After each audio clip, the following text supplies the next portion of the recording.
가짜뉴스 단속반. 뭐야 이거 안 맞잖아. 다시 시작. 가짜뉴스 단속반. 여러분 가짜뉴스 단속반 2회 시작하겠습니다. 뉴스방 방장 이상호입니다. 안녕하십니까.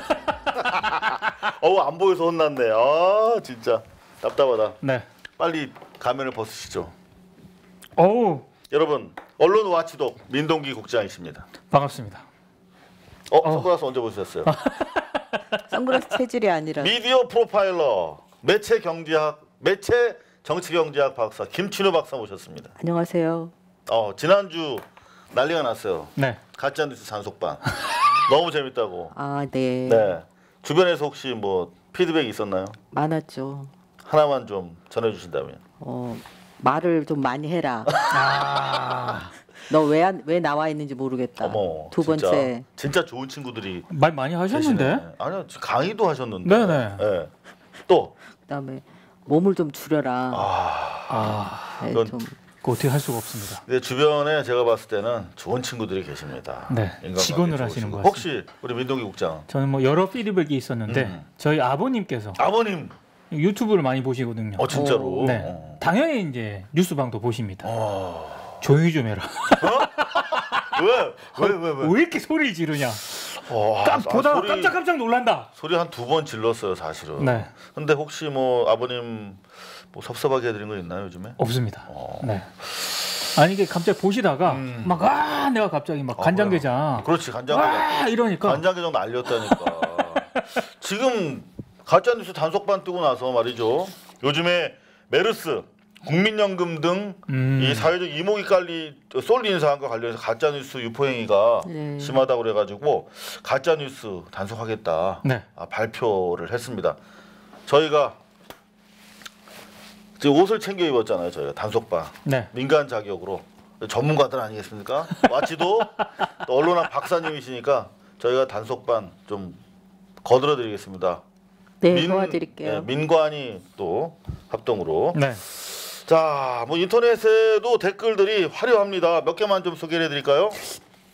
아이디 희망님께서 유익하고 유쾌한 방송이네. 매주 목요일이 기대됩니다. 이런 댓글을 남겨주셨습니다. 그런가 하면 릭스킴님, 여기부터 한번 읽어봐 주시죠. 아이디 릭스킴님께서 가짜뉴스 부지런히 파헤쳐 주십시오. 응원합니다. 저는 이렇게 반응이 뜨거울 줄 몰랐어요. 가짜뉴스의 폐해에 그만큼 많이 시달리고 공감하시는 것 같았습니다. 그런가 하면 아이디 4345 라이프님은 이 나라에서 삼성하고 관련되면 흥하거나 망하거나 죽거나 또 포인트를 짚으셨습니다. 네, 망하고 있습니다. 네, 그런가 하면 아이디 탭부님, 김춘효 박사님 알게 되어 반갑습니다. 감사합니다. 저희가 그야말로 진주를 발견했습니다. 그렇습니다. 반응들이 너무 뜨거워요. 그런가 하면 김금화님은 이상호 기자님이 7, 8년 전에 위안부 할머니들의 나비 프로젝트 알려주신 덕분에 사회에 관심을 갖게 되었습니다. 삼성 엑스파일도 다이빙별도 아무나 할 수 있는 것이 아니라고 생각하는데요.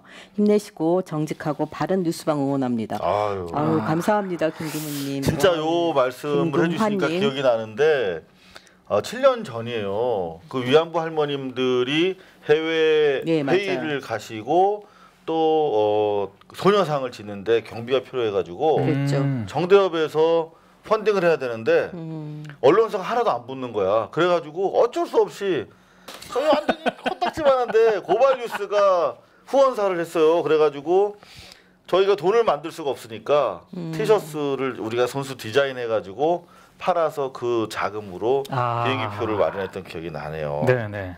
참. 그래서 제가 이상호 기자를 참 좋아해요. 네? 뭐라 그럴까? 같이. 프로포즈? 아니 정말 전 이상호 기자를 좋아합니다. 왜냐하면 돈이 없어서 사회적으로 가치 있는 일에 대해서 어떠한 식으로든 움직여서 도움을 주시거든요. 그게 되게 감사한 일이에요. 아니 근데 그때는 진짜 언론사가 없어서 어쩔 수 없이 한 거예요. 자 메르켈 변호수님 가짜 뉴스에 현혹되는 어르신들 좀 구원할 수 있는 방법은 가짜 뉴스를 처벌하는 방법뿐입니다. 이분 왠지 경찰 같은데요? 정말 이거 심각해요. 지금 저희가 오죽하면은 지금 유튜브 방송을 하겠습니까? 이거 있고 지금 너무 많아요. 너무 많습니다. 그리고 몰랐는데 우리가 이렇게 얘기하면 홍보가 될까봐. 근데 정말 많습니다. 검색해 보지 마세요. 우익 방송 이런 거 검색 절대 하지 마시고요. 태극기 방송 이런 거. 근데 그 정말 많아요. 카카오를 통해서 네, 급속도로 이렇게 그 카톡방을 통해서 유포가 되는데 실제로 어르신들 중에 문재인 대통령 침해다 이렇게 알고 계신 분들 꽤 많아요.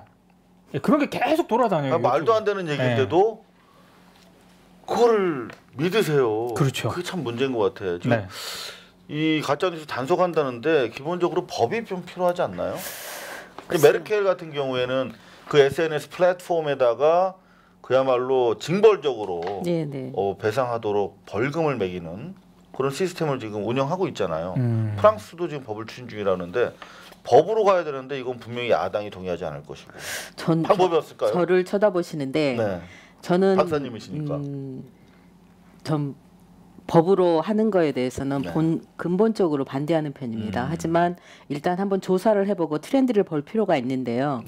왜 우리나라 어르신들이 가짜 뉴스에 더 민감하게 반응을 하느냐 하는 거는 외로워서 그렇거든요. 그분들이. 그리고 근데 미디어 환경 자체가 개별화되고 개인 미디어가 등장하면 할수록 그 정보 자체가 파편적으로 유통이 되거든요. 그래서 어렵다. 파편적으로 유통되는 게 그러니까 전체 얘기가 아니라 그냥 잘라서 이렇게 막 찢어져서 다닌다는 거지. 팩트가. 그러니까 뉴스 자체가 어떻게 생각하시냐면 가짜 뉴스가 유통되는 그런 부류들을 보면 친목 도모예요. 그다음에 우리들의 심리적인 위안감을 갖고 싶은 뉴스 가지고 친구끼리 노는 거예요. 오락이 이쪽으로. 그리고 제가 보니까 가짜뉴스 저도 이제 유튜브를 많이 연구를 하다 보니까 발견하게 되는 건데 가짜뉴스의 특징이요. 전혀 허무맹랑한 얘기는 아니에요. 약간 근거가 조금씩은 다 있어. 거기다가 이제 막 붙이니까 그럴듯해 보여요. 네, 그러니까 가짜뉴스를 우리가 어떻게 정의하느냐면 확대, 거짓말이 아니에요. 가짜뉴스는 그 팩트가 1이면 해석을 O로 하는 거예요. 그렇죠. 왜곡. 그다음에 조작 하는 거죠. 자, 그런데 그 해석은 사실 아주 헌법적으로 고유한 자기 표현의 자유 영역이라서 1차적으로 우리는 이 팩트가 맞느냐 로 문제 삼고 있는 것이거든요. 그렇죠. 가장 근데 중요하죠. 해석을 그렇게 하는 거를 어떻게 하겠어요? 기자가 기사를 쓸 때 팩트에 대한 해석을 O 이상을 하는 거죠.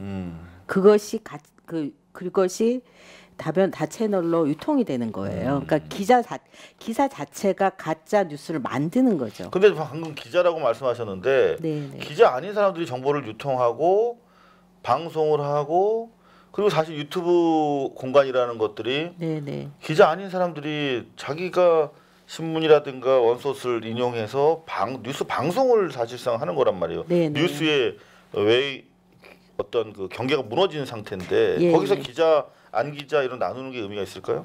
그러니까 기자라고 하는 거는 정보를 자료를 정보화할 수 있는 능력의 사람을 말하는데요. 그러니까 정보를 보고, 그러니까 자료를 보고 이걸 정보로 만들 수 있는 매체에서 유통되는 정보는 뉴스로 볼 수 있지만 이거를 다시 재가공하거나 확대하잖아요.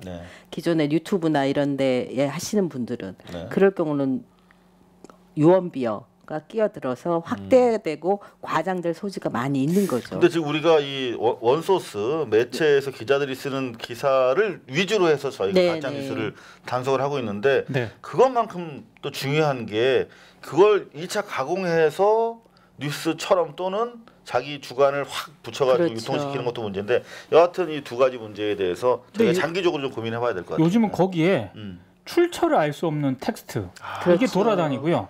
또 하나는 유튜브를 통해서 그 컴퓨터 음성 있잖아요. 문재인 이 텍스트 이게 자막 깔고 그렇게 해가지고 막 돌아다녀요. 근데 이거 없이 그냥 자막이랑 음악 둥둥둥둥둥둥 해서 그 은근히 보게 되더라고요. 맞습니다. 근데 보면 막 30만, 40만, 막 100만 다 이래요. 우리 거는 지금 좋습니다. 그밖에 레이크 스카이님, 윤희중님, 김명수님 등이 민국장님 간장게장 완전 히트 쳤는데 이런 거 어떻게 찾으셨어요? 언론 와치독 개인정 이거를 많은 분들이 찾는다라고 생각을 하는데요. 굳이 찾지 않아도 중앙일보가 네. 아침 신문을 보지 않습니까? 네. 큼지막하게 보도를 합니다.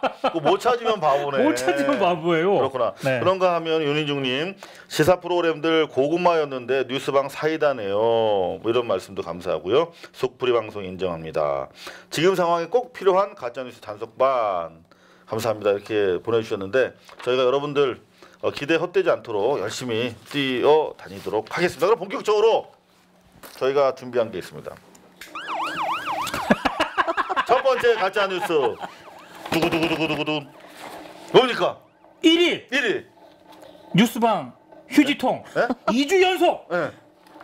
1위를 기록한 매체입니다. 그러니까 아빠가 이렇게 소리 지르지 말래매. 소리를 그럼 다시 한번 해봐요. 네. 2주 연속 뉴스방 휴지통 네. 1위는 머니투데이.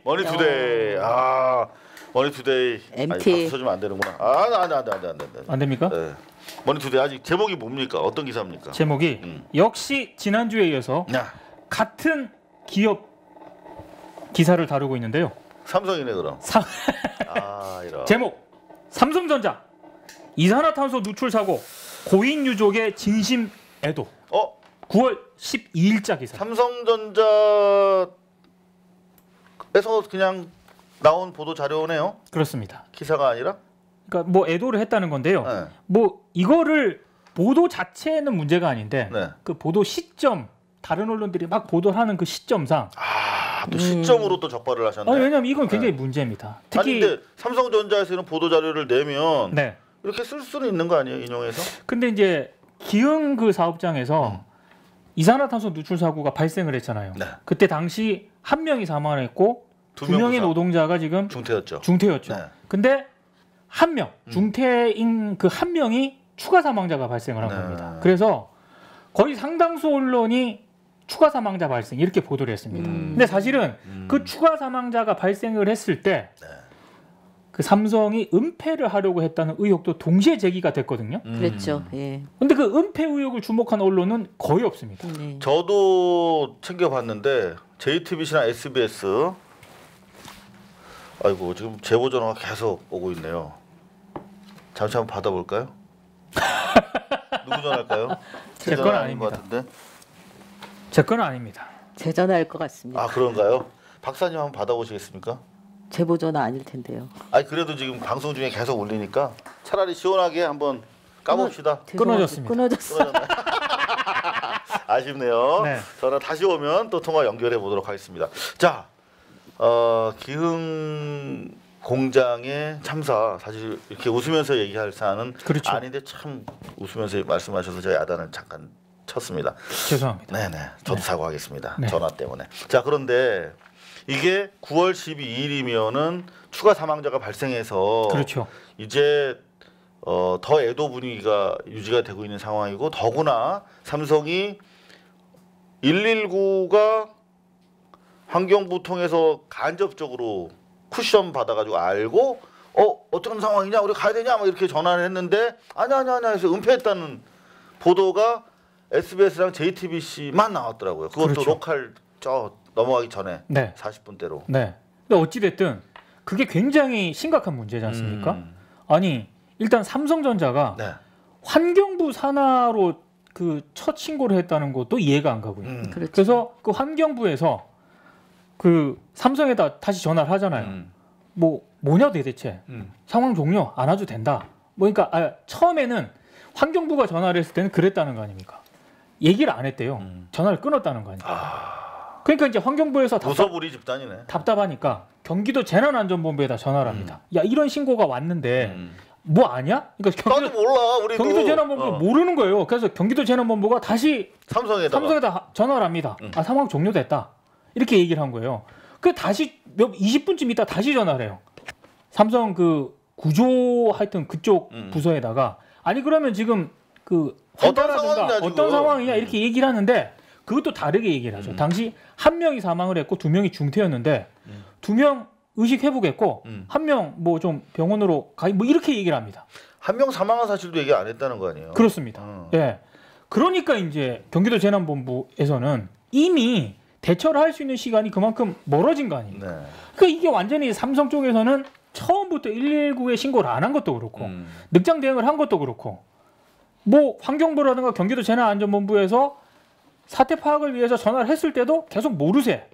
사실을 제대로 얘기를 안 했고 이게 지금 은폐 의혹이 아니면 뭐냐고요. 근데 이게 한창 문제가 되고 그렇죠. 언론들이 나서서 경위 파악을 하고 고발을 해야 되는 시점에 이런 기사가 그런 내용 전혀 없이 이런 기사가 나왔다. 근데 대다수 언론들은 2명 사망, 추가자 사망, 그래서 사망자가 2명이다. 네. 이 머니투데이가 보도를 할 때 그 보도를 마구 쏟아내고 있었어요. 그래서 사실은 그것도 굉장히 소극 보도죠. 은폐 의혹을 주목을 한 게 아니라 사망자가 1명 더 나왔다. 단순 사건 사고로만 접근을 한 거예요. 그런데 이 와중에 머니투데이는 이 사진과 함께 이 사진도 좀 실렸더라고요. 삼성전자가 고인과 유족분들에게 진심으로 애도를 표한다. 추가 사망자와 관련해. 이거를 제목으로 뽑고 기사 서두에 이걸 먼저 한 거예요. 그러니까 전형적인 이른바 물타기 보도라는 거거든요. 그렇습니다. 이게 그렇죠. 요즘에 뭐 나오는 재벌 관련 영화 보면 그야말로 국민을 개돼지로 생각할 때 자기들이 가지고 있는 내부 이런 그 대책 매뉴얼이에요, 이게. 그래서 더 언론이 더 시끄러워지기 전에 광고 붙이고 자 사과하고 그거 대서특필해 이런 영화 보신 기억이 날 겁니다. 그대로 아직까지 국민을 그렇게 생각하고 있다는 것인데 혹시 우리가 이 보도와 관련해서 또 놓친 부분이 있습니까? 여기에서 놓친 게 있죠. 그 협력업체에서 일해서 사망한 그 젊은이가 누군지 그 정보 그 젊은이가 실은 이 기사에서 배제가 되어 있거든요. 그러니까 보통 우리가 젊은이고 하청 그 위험의 하청이라고 외주화라고 예. 하는 네. 이를테면 뭐 지하철 수리 중에 숨진 우리 그렇죠. 같은 10대, 이야기입니다. 20대 그러면 우리가 그 아픔에 공감하기 위해서 휴먼 인터레스트 피처를 쓰잖아요. 개인사에 대해서. 근데 전혀 지금 신원도 알지 못하는 거죠, 우리는. 그러니까 일반적으로 사건 기사를 처리할 때 저도 한 사건 기자 한 2년 해봤는데 하면은 일단 팩트 체크부터 육하 원칙에 따라서 해야 되는데 이게 전혀 보도가 안 되고 있어요. 제가 지난주부터 이번 주까지 계속 사건 개요에 관한 기사를 파악할 수가 없었고요. 누가 언제 어디서가 가장 그렇죠. 중요해요. 누군지를 몰라 지금 우리가. 언제 어디서 어떻게 분들이. 왜 이거에 대한 기사가 없습니다. 즉 팩트가 없다는 얘기예요. 그다음에 두 번째 이 사건은 젊은 청춘이 죽었어요. 젊은 아이가. 그런데 이 사망한 젊은이에 대한 정보가 전혀 없습니다. 그리고 이 사람이 어떻게 해서 죽게 됐는지에 대한 정보도 전혀 없습니다. 그러니까. 네. 이거는 뭐냐면 이거는 의도적으로 배제된 거예요. 이 뉴스 프레임에서 삼성 기흥 공장 사건에서 젊은이의 죽음이 배제된 겁니다. 그러니까 통상적으로 이런 사고가 나면 거기서 뭐 CG, 3D 애니메이션 요새 금방 잘 만들거든요, 방송사에서. 그렇죠. 그러면 어떻게 어디서 유출이 일어났고 어디 있던 우리 노동자가 어떤 행동을 하다가 어디서 숨졌는지 기본적으로 그 상황이 묘사가 돼야 되는데 그런 게 없었다는 거죠. 그렇죠. 그러니까 이것이 왜 가짜 뉴스냐면은 팩트가 없고요. 그다음 두 번째 그 사건 자체가 축소가 되어 있어요. 물타기를 하고 있지 않습니까? 애도 기사 홍보지로. 그다음에 세 번째 사망자에 대한 정보가 철저하게 배제되어 있습니다. 이게 바로 기사를 왜곡할 때 쓰는 방법이죠. 그래서 가짜 뉴스고요. 이거는 정말 사적 기업이 정부 그 공적 권력, 정부의 권력 자체를 능멸한 사건입니다. 이런 사건은 아마 계속 반복될 겁니다. 근데 사실 저는 이 머니투데이 기사 보고 왜 1위로 꼽았냐면요. 네. 화가 나는 거예요. 그러니까 SBS와 JTBC가 그나마 삼성 은폐 의혹을 비중 있게 보도를 했잖아요. 그러니까. 배치 면에서는 좀 뭐 그렇지만, 근데 어찌됐든 비중 있게 보도를 했거든요. 그렇죠. 광고주 1위를 비판한 기사를 쓰는 일단 쉽지는 방송에서 않죠. 뭐 위치가 뒤로 갔긴 했지만 어쨌든. 단신이 아니라 리포트로 다룬다는 거는 그 통상적으로 봤을 때 신문의 면으로 보면은 거의 뭐 4단 이상으로 크게 실어준 거거든요. 네. 그리고 제대로 보도를 했어요. 네. 보도 리포트 자체만 놓고 보면. 네. 근데 그 보도를 봤을 때 딱 떠오르는 생각은 야, 삼성의 그 이중성.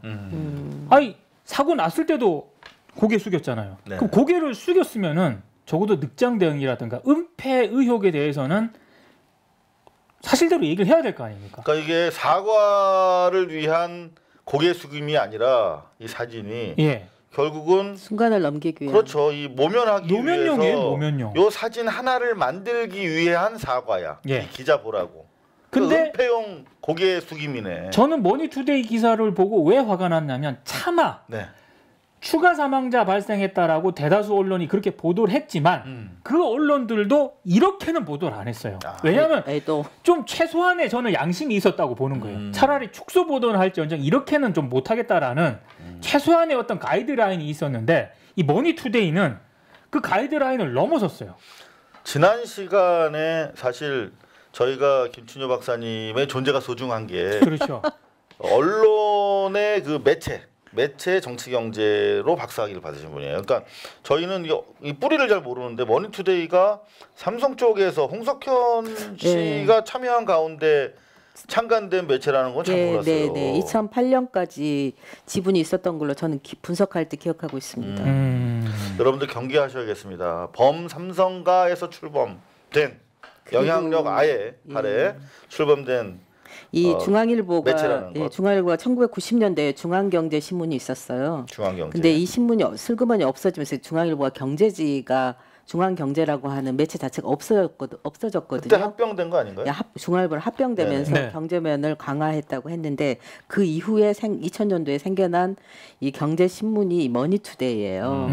그래서 그래서 홍 회장의 지분이 들어가지 않았나 하는 생각을 하고 있습니다. 네. 그러니까 뭔가 좀 더 중앙일보만으로는 안 되는 거지. 이런 기사, 뭐 중앙일보 엉터리 이상한 기사 많이 씁니다만은 그래도 이 정도까지는 중앙일보를 못 찔르니까 애도라고 외부의 일종의 위성 매체 형식으로 출범시켰을 가능성도 있네요. 사실은 제가 뉴스방 그 휴지통 가짜뉴스 단속반 이거를 하면서 강력한 그 1위 후보는 조중동 중에 하나가 될 것이다. 그렇게 생각을 했었는데 지금 2주 연속 머니투데이가 저희 예상을 깨고 1위로 지금 등극을 하고 있습니다. 3주 연속 만약에 1위로 오르면은 뭐 어떻게 폐간됩니까? 아니요, 트로피를 가서 전달을 해야 되지 않을까?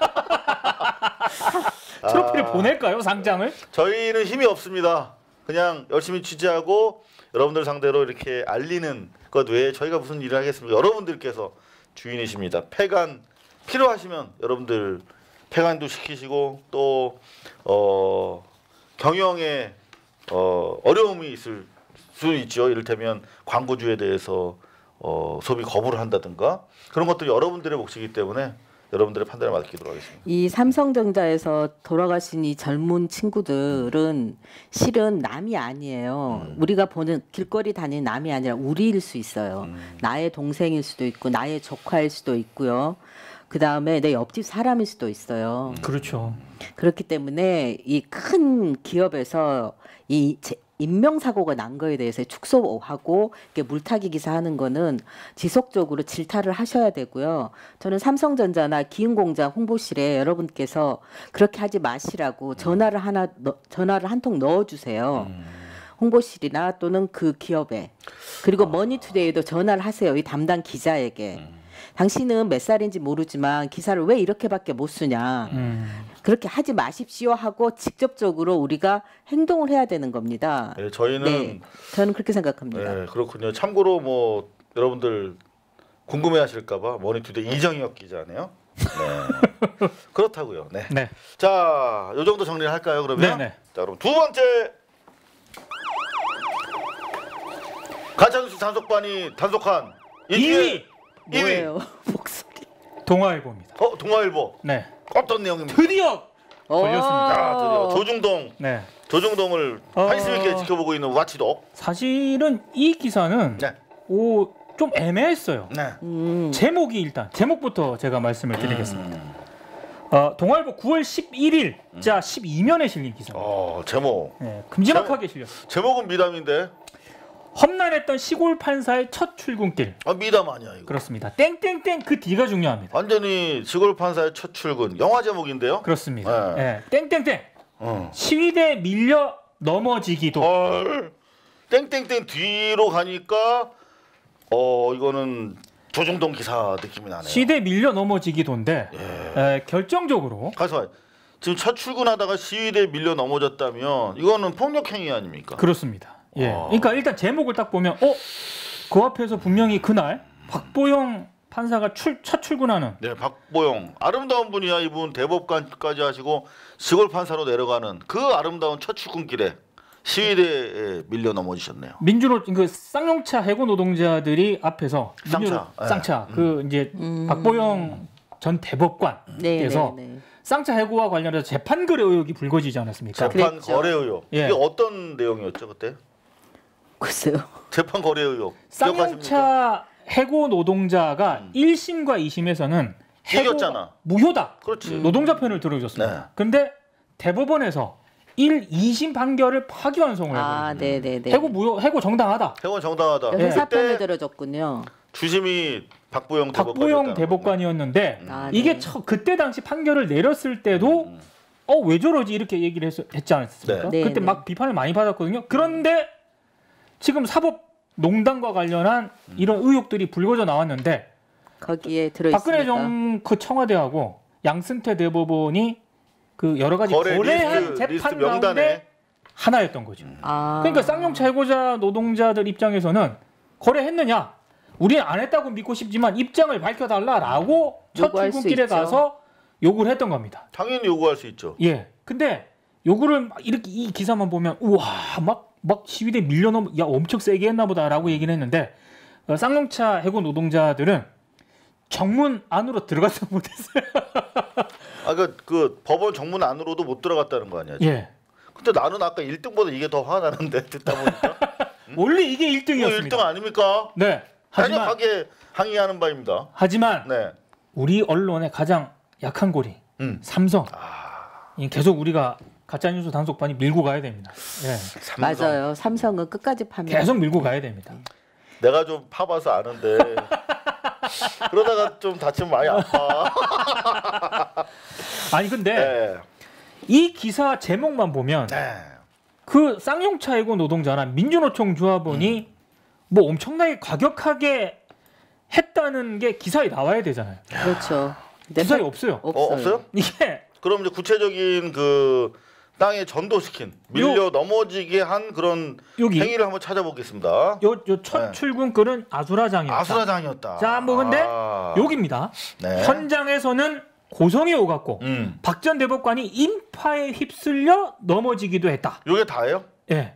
그 인파가 누군지는 동아일보 기사에서도 구체적으로 적시가 안 돼 있습니다. 근데 제가 언론사에서 나름대로 데스킹을 오래 봤잖아요. 그렇죠. 근데 요거는 그 콘텍스트로 봐야 돼요. 그렇습니다.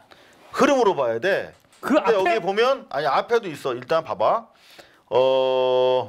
앞뒤가 수상합니다. 앞뒤가 똑같은 전화번호가 아니라 앞뒤가 일관성 있는 콘텍스트가 있어요. 법원 앞에서 노동조합원 30여 명이 쌍차 노동조합원 30여 명이 대법관과의 면담을 요구하고 있었던 거야. 막 상황이. 그렇죠. 동아일보 가지고 그림을 그리면 박보영 대법관님 답하십시오. 이러고 있었어. 고마워.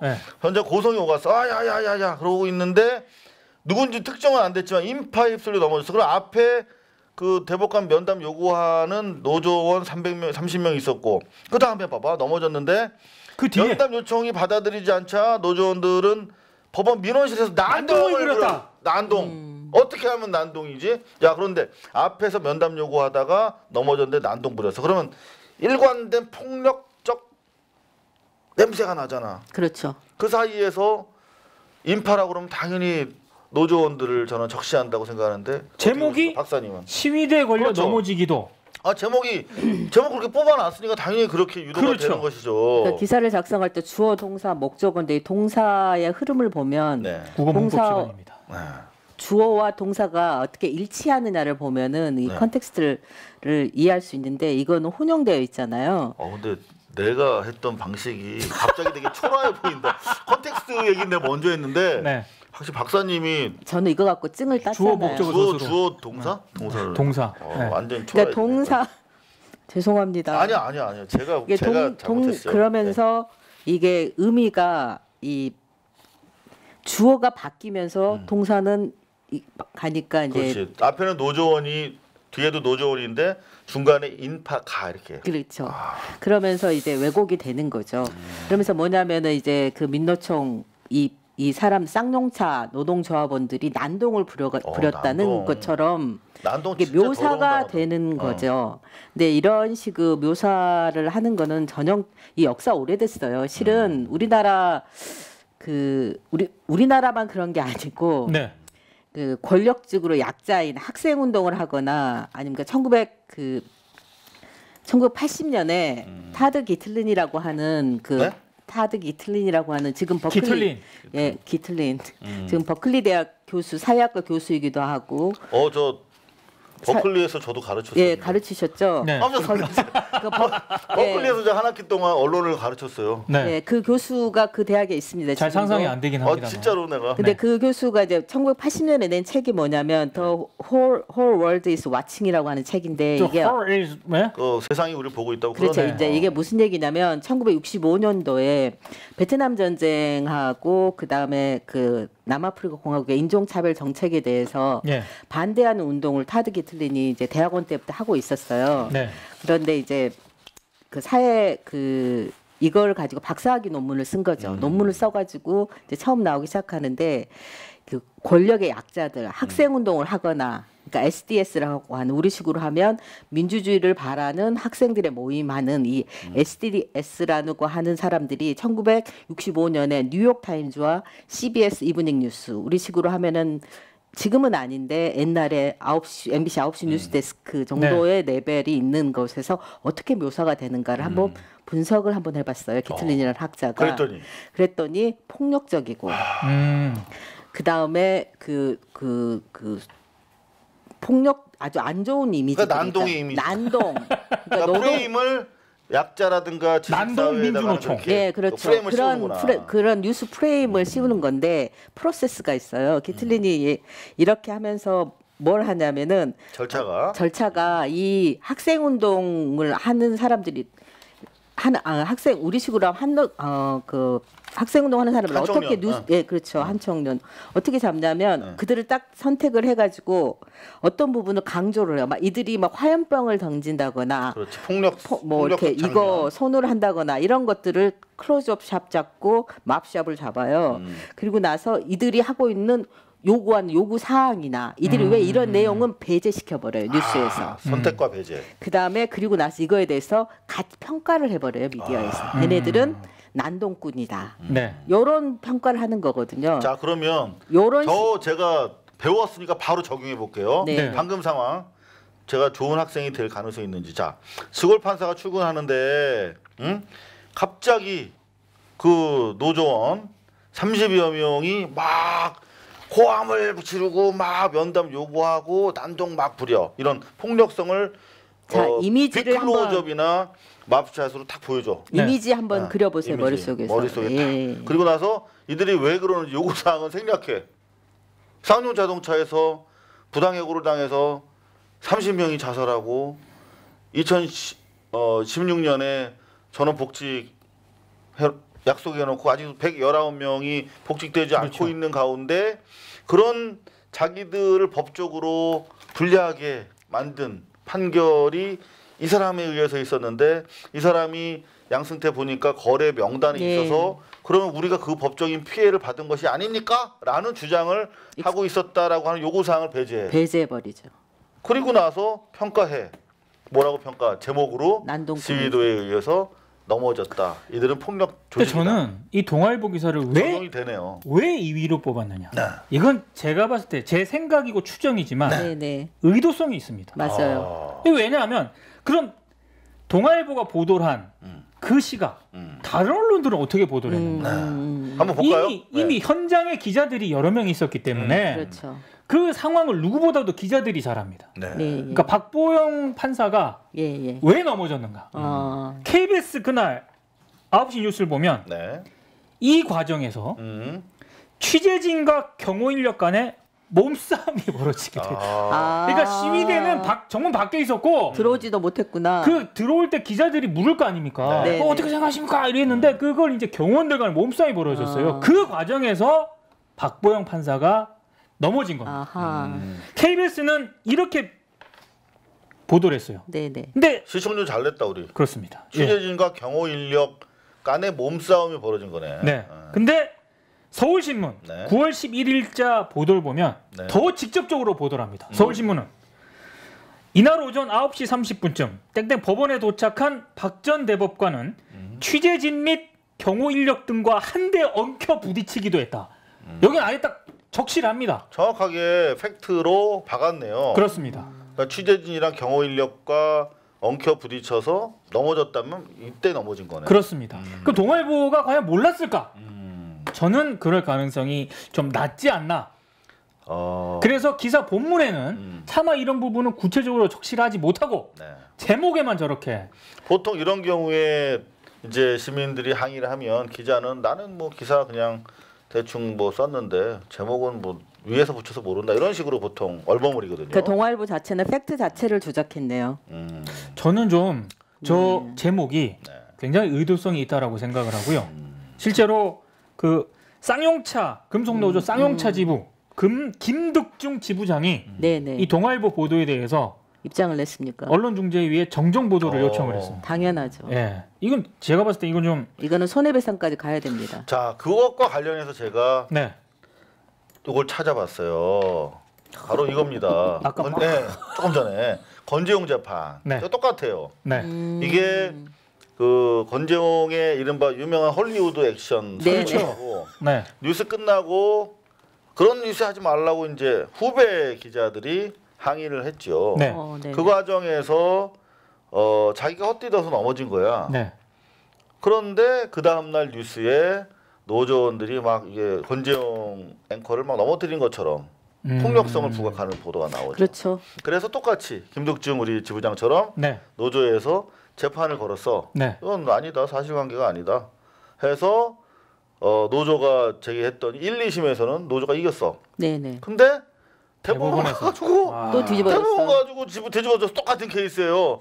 그래서 똑같네요. 보니까 그때 당시에 대법원 판결이 확정 판결이 있기 전날 상고 법원 홍보 보도가 뉴스데스크에서 나갔다는 거야. 그렇죠. 그래서 엿바꿔 먹은 거 아니냐. 네. 바꿔 주신 걸로 추측되네요. 그렇죠. 지금 추론되네요. 이제 옛날 같으면 이런 의혹을 제기하면 좀 이상하다고 했겠지. 근거가 부족하다고. 그런데 지금 우리가 정말 상상할 수 없던 일. 마치 청와대 안에서 십상시나 무당의 딸이 무당을 폄하하는 건 아닙니다만 무당의 딸에 의해서 대통령이 좌지우지되고 있을 거라고 아무도 상상 못했듯이 마찬가지로 더 심한 일이 대법원에서 일어나고 있잖아요. 이제 보니까 분명히 거래가 있었을 것 같다라고 하는 의혹이 짙은데 어떻게 똑같은 일이 일어나고 있죠? 그러니까 여전히? 예, 사법부 자체는 뉴스에 잘 안 나오는 그 정부 기관이에요. 그렇죠. 취재가 들어가기도 너무 굉장히 어려운. 힘들고 이게 드러난 것 자체가 저는 기적이라고 봐요. 그래서 이 재판 거래 의혹이 있는 거에 대해서는 낱낱이 수사를 하고 처벌을 받아야 된다고 생각을 합니다. 그렇지 왜냐하면 우리 한국 그 민주공화정 내에서 마지막으로 정의가 판단되어지는 곳이 사법부예요. 근데 사법부 자체가 썩어버리면 대한민국이 망해요. 그다음에 두 번째 뭐가 있냐면 제가 미국에서 공부를 하면서 부러웠던 점이 미국 대법원이 부러웠던 점이 하나 있는데 이 친구들은 미디어 공부를 하면서 생각을 했는데 항상 사회의 새로운 비전을 판결을 통해서 제시를 합니다. 대법원이. 물론 거기와 우리와 사법체계가 약간 다르지만 어쨌든 최고의 의사결정권자인 사법부가 국가의 다음 세대에 대한 건전한 미래를 제시했다는 그 전통은 아직도 유지가 되고 있습니다. 정권이 진보든 보수든 상관없이. 근데 우리는 아니잖아요.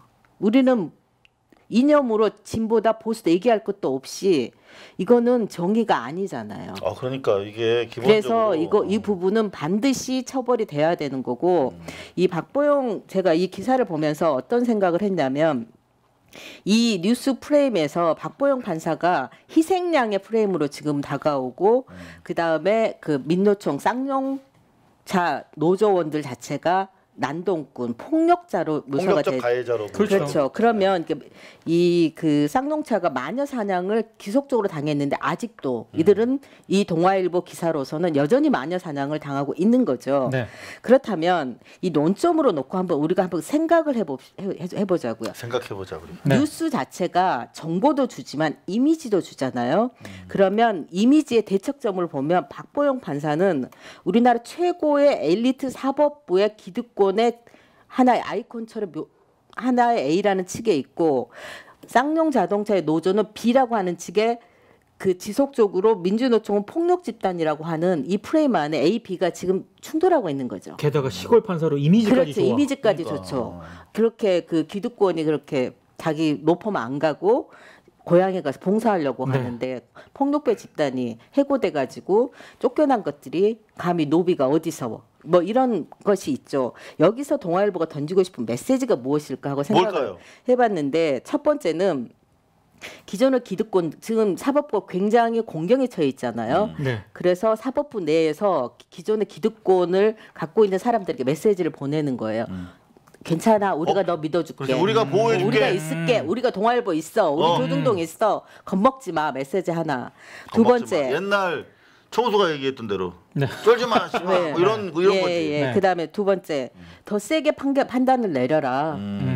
이런 시장 잡배들한테 계속해. 휘둘리지 말고 니네들은 니네 자존심을 가지고 있어라. 이렇게 하는 거죠. 즉 동아일보가 하고 싶은 얘기는 뭐냐면 사법부는 개혁해서는 안 된다는 메시지를 던지고 싶었던 거예요. 근데 제가 봤을 때 이거는 그 동아일보가 상당히 좀 무리수를 던졌다라고 생각을 하기 때문에 맞습니다. 어찌됐든 이 언론중재위로 가지 않았습니까? 가게 되면 또 결과 같은 게 좀 나올 거고 또 그 뭐 소송으로 가게 될 가능성도 뭐 가야죠. 있는 거 아니겠습니까? 그러면 그때 가짜뉴스 단속반에서 또 한 번 계속 끄집어내야 됩니다. 계속. 맞습니다. 야, 근데 확실히 이게 너무 좋다. 이 박사님이 이 사태의 그야말로 뿌리를 탁 지적해 주시고 결국 기득권 강화, 기득권 옹호 차원에서 벌어진 전략적인 선택이다. 근데 그렇죠. 이거는 상징 우리처럼 조작이죠. 이제 저널리스트들은 약간 표피적으로 보잖아. 동아일보가 무리수 던진 거다. 상당히 표피적으로 얘기하는데 지난번에 얘기했지 않습니까? 요게 이렇게 똥개 진돗개 물어. 근데 요게 무리수야 분명히. 근데 무리수를 찾아냈어. 근데 요게 바로 기득권 옹호 차원에서 벌이는 조직적인 수구 세력의 준동이네. 메시지를 보내는 거죠. 여러분은 어떻게 보고 계십니까? 아주 저도 공부가 좀 되는 것 같은데요. 이 팩트 조작하는 이 버릇은 정말 고쳐야 돼요. 정말 제발 좀 안 했으면 좋겠어요. 어쨌든 조중동 들어갈 정도의 실력이면 공부 많이 하셨잖아요, 기자님들. 제발 부탁입니다. 이야, 이거는 사실 기자가 기사를 쓰도록 강요를 받지요, 끊임없이. 전 그게 싫어서 자기가 발굴하는 탐사 보도 팀으로 자원을 해서 계속했는데 이렇게 출입처에 있고 경제부에 있으면 위에서 계속 지시를 해요. 야, 이거 조져. 쌍차 조져. 이렇게 옵니다. 그러면 자기 쓰기 싫은데 막 하는 거예요. 먹고 살려고. 근데 이 정도를 하면서 먹고 살아야 된다면 이걸 버틸 수 있는 사람이라면 저는 참 기자하면 안 된다라고 생각을 하는데. 또 마음이 아프니까 얘기는 더 못하겠는데요. 팩트는 제발 기자분들 조작하지 마십시오. 이게 금방 나오잖아요. 그렇죠. 네네.